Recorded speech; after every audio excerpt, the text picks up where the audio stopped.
પોરબંદરમાં 19મી માર્ચે મુખ્યમંત્રી ભૂપેન્દ્ર પટેલ આવવાના છે અને વિકાસ કામોના ખાતમુહૂર્ત અને લોકાર્પણ કરવાના છે, પરંતુ ક્યાં અને કેટલા કરવાના છે તેની કોઈ જ વિગતો તંત્ર દ્વારા જાહેર કરવામાં આવી નથી.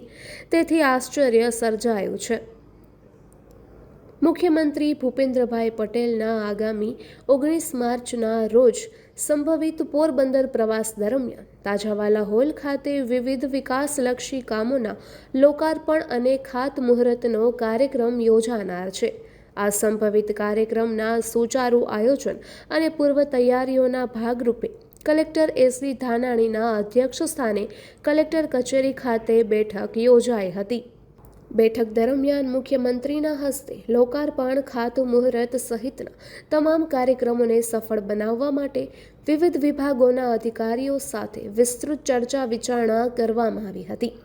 કલેક્ટરે તાજાવાલા હોલ ખાતે કાર્યક્રમ સ્થળની વ્યવસ્થા, સ્વાગત પ્રોટોકોલ મુજબ સુરક્ષા બંદોબસ્ત, ટ્રાફિક નિયંત્રણ અને સ્વચ્છતા સહિતના પાયાના મુદ્દાઓ પર ગહન સમીક્ષા કરી હતી. વધુમાં સમગ્ર આયોજન દરમિયાન આરોગ્ય સુવિધાઓ સજ્જ રાખવા અને તમામ વ્યવસ્થાઓ કરવા માટે જરૂરી માર્ગદર્શન પૂરું પાડ્યું હતું. તેમણે તમામ સંબંધિત વિભાગોના પરસ્પર સંકલન સાધીને સોંપાયેલી કામગીરી સમય મર્યાદામાં પૂર્ણ કરવા તાકીદ કરી હતી.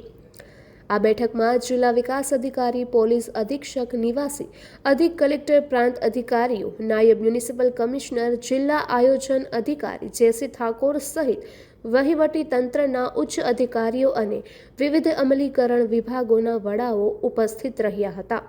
જોકે તંત્રએ બેઠકની માહિતી મીડિયા સુધી પહોંચાડી, પરંતુ મુખ્યમંત્રી પોરબંદરમાં આવવાના છે ત્યારે કેટલા કરોડના વિકાસ કામોના લોકાર્પણ કરશે, કેટલાના ખાતમુહૂર્ત કરશે, ક્યાં કરશે તેની કોઈ જ વિગતો જાહેર કરવામાં ન આવતા આશ્ચર્ય સર્જાયું છે.